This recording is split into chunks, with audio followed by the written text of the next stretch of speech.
Hey everybody, Coach Allison back with your week 25 Defy Aging workout. Almost halfway through the year.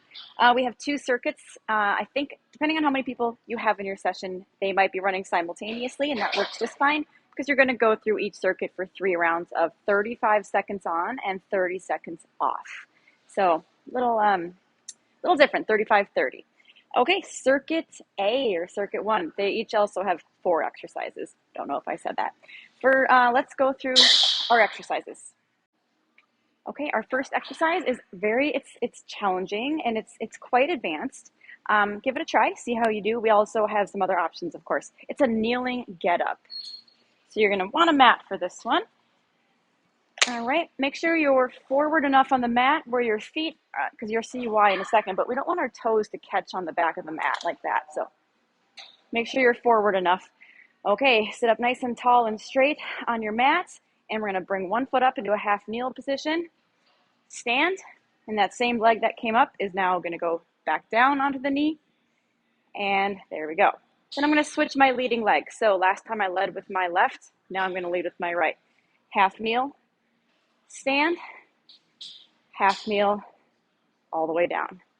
Half kneel, stand, half kneel, all the way down. You can put hands out at the side for some leverage. You can even feel free to put a little pressure on your knee like this as you're raising and lowering for assistance. I'll turn to the side so you can kind of see here. And up and down. So a couple things we're trying to avoid.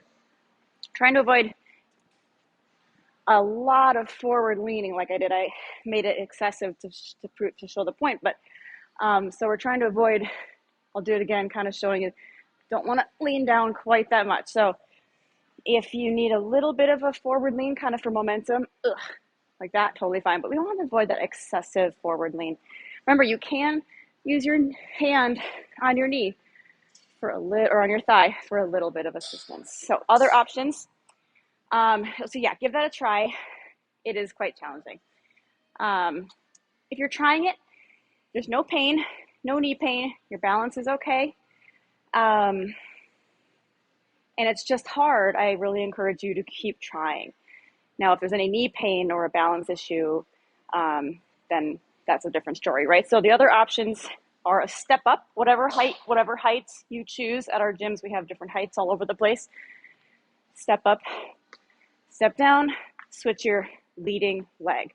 So I'm stepping up left, up right, down right. Third option, if that's best for you, is a squat. Feet are hip width apart. Sink your hips down and back like you're sitting into an imaginary chair. So 3 options for that one, kneeling, get up. Okay, next one, alternating hip bridge and chest press. So have a seat. Have your weights in your lap before you lay down. All right, elbows out, knees are bent, feet flat on the floor.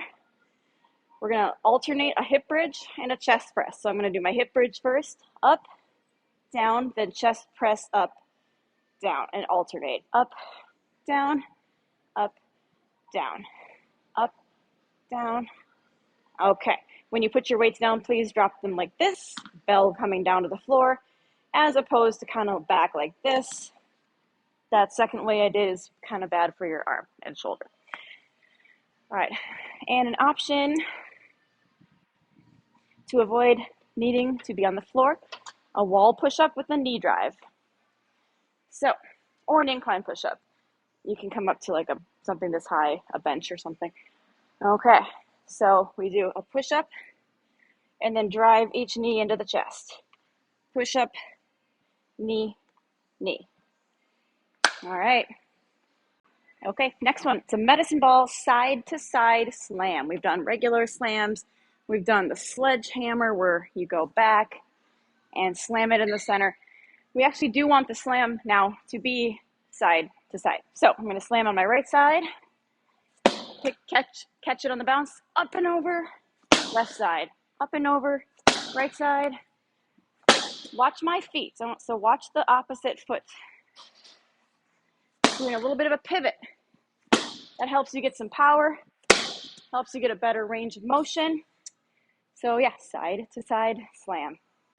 Last exercise for circuit A, alternating band rotation. So you have the band anchored at the rack in front of you. You want your arms straight. The farther back you step, the more resistance you're going to feel. So that is up to you.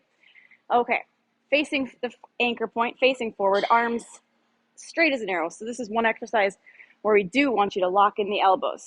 So we're trying to avoid this. And very similar to the medicine ball slam, I'm going to turn to one direction and pivot my opposite foot. Get a full half turn. Exhale on the twist. See how I'm keeping my arms straight? I'm keeping my head and my neck turning with my body, so I'm not turning the arms, but looking forward, okay? And that pivot with the foot, the opposite foot, helps you to get a better full range of motion on your rotation. Okay, so try to avoid arms staying T-Rex bent arms. Again, arms are out. This one's gonna be a lot of stability, core, so abs, obliques, some shoulders and chest. That's it for circuit A. Okay, first exercise for circuit B is gonna make you feel a little bit silly, maybe. So don't worry about it. It's a lot of coordination. It's biceps and shoulders, but it's also a lot of coordination. That's the trickier part. It is a seesaw alternating curl press. I don't know. I had to call it something. Okie dokie. One arm is going to curl and the other arm is going to press. So we start. The starting position is kind of different. It's going to be on the arm that you're curling with. The starting position is at the top of the curl. The arm that you're pressing with, the starting position is at the bottom of the movement. Okay, so at the same time, shoulder press arm goes up, bicep arm goes down. And we keep that going. Okay, so halfway through the set, your coach will call out halfway, and we're going to switch sides. So they're both going away from the body at the same time, coming into the body at the same time. All right, good luck with that one, but have fun with it.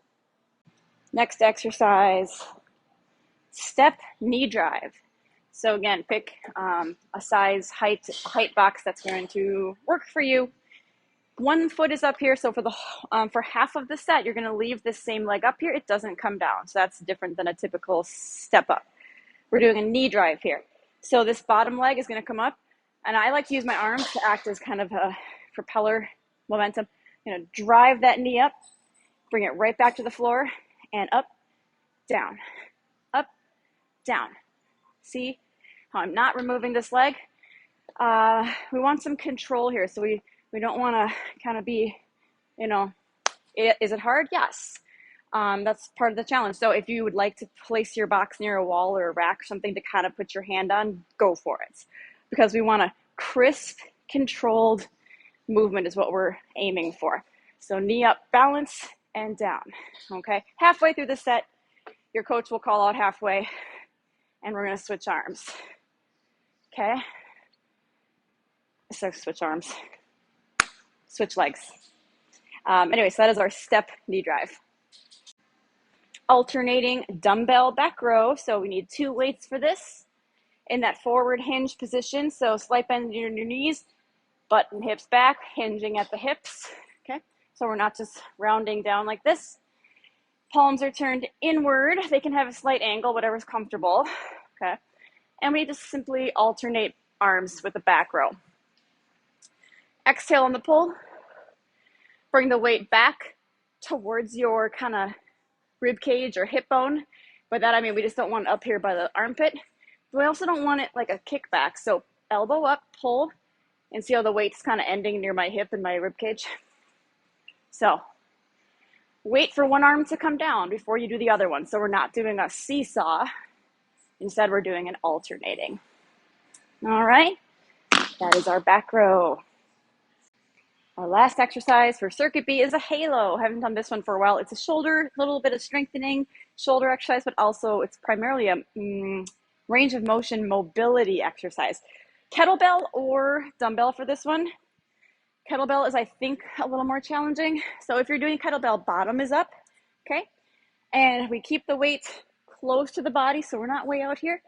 Also keeping it as low as you can. I'll show you what I mean, because we're going to go around the head. Oh, I hit my ponytail. When you get back to the center or to the front, switch direction. So the goal here for the more range of motion and mobility work is keep the weight low. So we're trying to avoid, granted that is more of a halo if you want to get technical. But so yeah, see how I'm trying to keep it low, see how much range of motion it requires with the hands behind the head as opposed to up here. Okay, so that's our kettlebell option. And a dumbbell option is holding the weight on each side.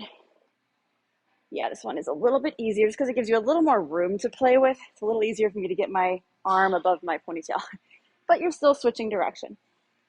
All right, so that is your halo. Oh wait, that does it for week 25. 2 circuits, everything is 35 seconds on, 30 seconds off for 3 rounds. Enjoy it.